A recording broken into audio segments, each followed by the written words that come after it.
Now, a prophecy that the world is coming to an end. Ule wazimu wako tena alilia ati dunia inaisha tarehe 2. According to Prophet David Owuor. Prophet Owuor. Soka uko na pesa yangu. You know, nowadays, when news spreads that the world is about to come to an end, people don't even twitch or give a pinch of care. But what if I told you such messages did shake nerves sometimes back? And it's not even far in the past, just 15 years ago. And it shook a number of Kenyans, to the extent that some would even sell off their property in preparation for the rapture. That was the year 2010, and there was widespread messages emanating from a certain global religious leader that the world will come to an end on May 21st, the year 2011 at exactly 6 p.m. And the reactions around the world were mixed, and the most even happened here in Kenya. Just around the same time in the year 2010, there was also another rumor. Specific phone numbers would call people, and if you happened to answer their calls, your brain would get fried and will die on the spot. I know it sounds childish right now, but would you believe if I told you it really shook some people back then? And later in this video, I'll explain how some lasting habits emanated from these exact moments and have stuck with Kenyans to this day. But again, that period was not only full of rumors, there were also actual scary moments that did occur. One of those revolved around one Phillip Onyancha, a man who was reported to be targeting women and children, unaliving them, and then sticking their... Yes, you heard that right. We'll revisit all these 3 scary moments from the mid-2000s and get to know how we really came out of them more than 15 years later.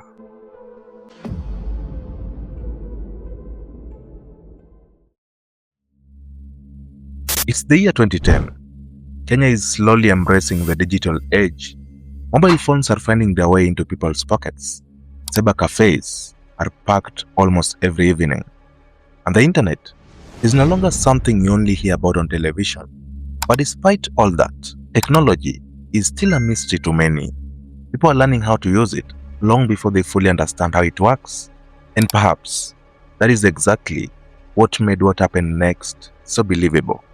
Out of nowhere, a chilling rumor begins making its rounds across the country. It isn't on the evening news or announced by the government. Instead, it travels the old-fashioned way, from one person to another, from one text message to the next, growing bigger every time it changes hands. The warning is simple, but terrifying. They're searching for numbers, calling people across the country. The numbers, people claim, don't appear in the normal black font. They appear in red. And if you make the mistake of answering one of those calls, Hello. your brain would instantly hemorrhage, unaliving you on the spot. And once you answered the call, your brain would start bleeding and finally lead to death. As unbelievable as it sounds today, thousands of people genuinely believed that. In fact, the rumor became even more convincing because it didn't stop there. It was said that more than 20 people had already lost lives after answering the mysterious calls. There are no names of the victims or even photographs, just stories passed from one person to another, each one sounding more convincing than the last. And that was the scary part. Nobody could tell you exactly where the rumor had started, but somehow everyone seemed to know someone who knew someone that it had supposedly happened to. It was the perfect recipe for panic. Within just a matter of days, the story became so widespread that it eventually found its way into mainstream news, where media stations were now reporting on a rumor that had already captured the country's imagination. Kosa nimepigiwa leo namba yenye sijui, nimeafuta na nilisikia ukipigiwa namba yenye ujui bado maisha bwana, ati unakufa. Sasa nimefanya nimeapoid manamba. For many Kenyans, those were genuinely anxious days. Suddenly something as ordinary as receiving a phone call became enough to make your heart skip a beat. Many people ignored unknown callers completely, while others would stare at their phones until the ringing stopped. The government had no choice but to step in. After analyzing the chain of texts that had been spreading across the country, the government, through the Communications Commission of Kenya, concluded that the warnings were nothing more than a carefully crafted hoax designed to frighten the public. If this continues, all those who forwarded, we would actually forward the names. The investigations are going on in all the operators, and they will give us the names. We would publish those names. Upon analysis of the messages, the commission has established the warnings are a hoax generated by unscrupulous people bent on causing fear and despondency among members of the public. Even Safaricom CEO at the time, Michael Joseph, addressed the growing panic. He explained that Kenya wasn't the first country to experience such a scare. Similar rumors had also circulated in parts of Asia years earlier, before eventually being proven false. Slowly the fear began to fade. People realized they had spent days worrying about something that had never been real in the first place. But funny enough, the rumor may have disappeared, yet the habit it created never really did. Even today, if you call a Kenyan from a number they don't recognize, there's a good chance they'll answer the phone and remain completely silent, waiting for you to speak first. Maybe it's just a habit, or maybe somewhere in the back of their mind, a small part of 2010 still hasn't let go.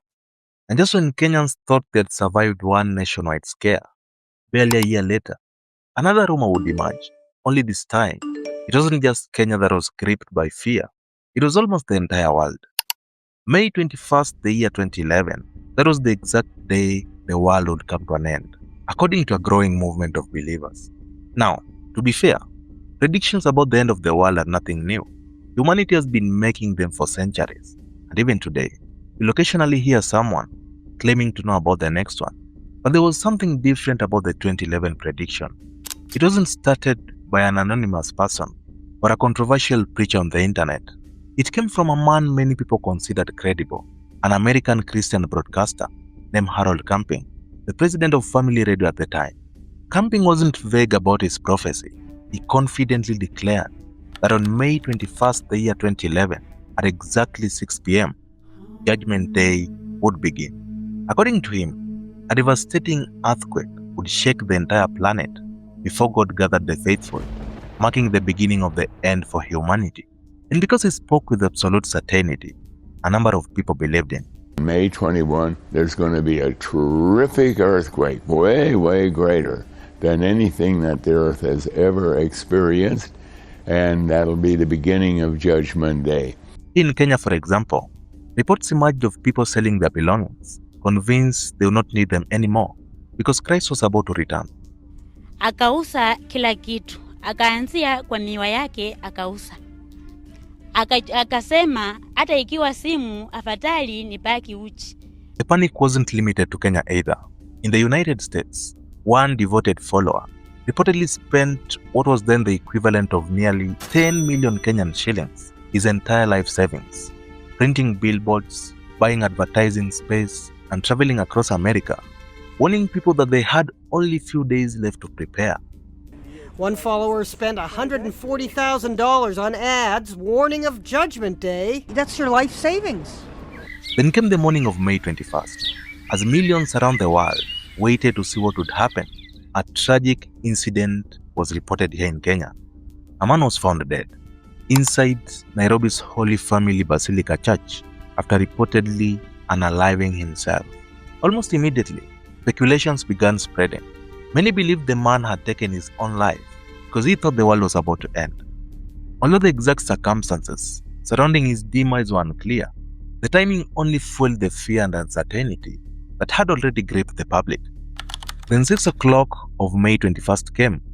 6 o'clock passed. The sun still shone, and life continued exactly as it had the day before. The world simply refused to end.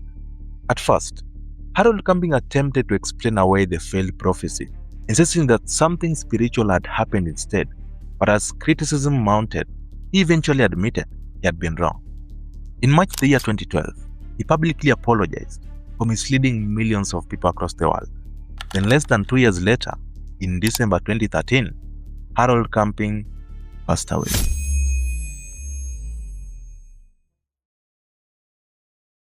Now, let us shift gears.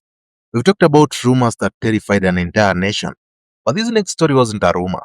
It was real, and for many Kenyans who lived through it, it remains one of the darkest crime stories the country has ever witnessed. Phillip Onyancha. The name alone is enough to bring back uncomfortable memories. By the year 2010, Kenya wasn't a country where serial killings dominated the headlines. In fact, an ordinary murder case making the evening news was enough to leave people shaken. Violent crimes existed, of course, but nothing had prepared the public for what was about to unfold. A number of women began turning up unalived, not in one town, not in one neighborhood. Different victims, different locations, but with one disturbing similarity. They had all been dumped in bizarre circumstances, leaving investigators struggling to understand whether they were looking at isolated cases or something much bigger.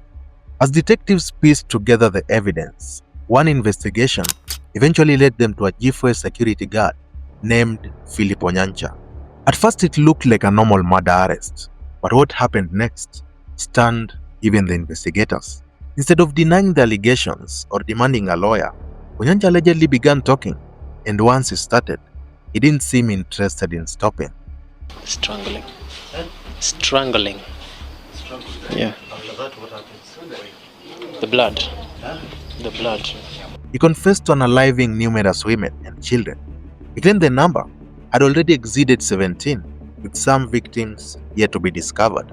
More chilling still, he allegedly told investigators that his ultimate target had been 100 victims. Then he did something almost unheard of. He personally led the detectives to places where some victims had allegedly been abandoned. Some had been dumped near riverines, others in abandoned buildings, and others in strange remote locations across different parts of the country. With every new location, the story became even more horrifying. By this point, fear had spread far beyond the investigations itself. Women became increasingly cautious around strangers. Parents kept a much closer eye on their children. Every new headline seemed to reinforce the feeling that no one really knew when or where the next victim might be found. Then came another twist. When the case reached the courts, prosecutors faced a challenge few people had expected. Despite the shocking confessions, investigators lacked the concrete evidence and witness testimony needed to prove the cases beyond reasonable doubt. Ironically, the conviction that ultimately sent Onyancha to prison wasn't for unaliving women. It was for an assault case involving a totally different woman, for which he was sentenced to 12 years in prison, while many of the other cases remained unresolved. Then, almost unbelievably, the story changed once again. While serving his sentence at committee maximum prison, Onyancha reportedly became a born-again Christian, even being described as one of the most disciplined inmates by prison officials. For those people who still fear or are maybe associate me with the things that I did, first of all, I would like to start with this. Born again, and I've come to know God more than I did in the outset. He would eventually be entrusted with a leadership role at committee, where he was made in charge of bookkeeping. Well, Onyancha reportedly claimed that he could not fully explain or even remember how he had committed some of the acts attributed to him. He alleged that while still in high school, in the year 1996, a female teacher had introduced him to a cult, and that his recruitment ultimately set him on the path that led to the crimes he later confessed to. Whether those claims were genuine or something else entirely, that has never been conclusively established. Over the years, several of the charges against Onyancha were dismissed or resulted in acquittals because, according to the judges, the evidence presented was not sufficient to secure convictions. The most recent major acquittals came in the year 2021, leaving only a handful of unresolved cases still before the courts. For many Kenyans, that may be the most unsettling part of the entire story. The fact that one of the country's most infamous criminal cases remains surrounded by unanswered questions to this day. And just like that, 3 stories, each completely different, yet each powerful enough to leave an entire nation on edge. And that's it for today. If you enjoyed this video and would like to support the making of more stories like this, the research, the production, and everything that goes on behind the scenes, you can simply scan the QR code on your screen. Alternatively, you can tap the support link pinned on the comment section below. Your support, no matter how small, helps make more stories like this possible. I'll see you on the next one.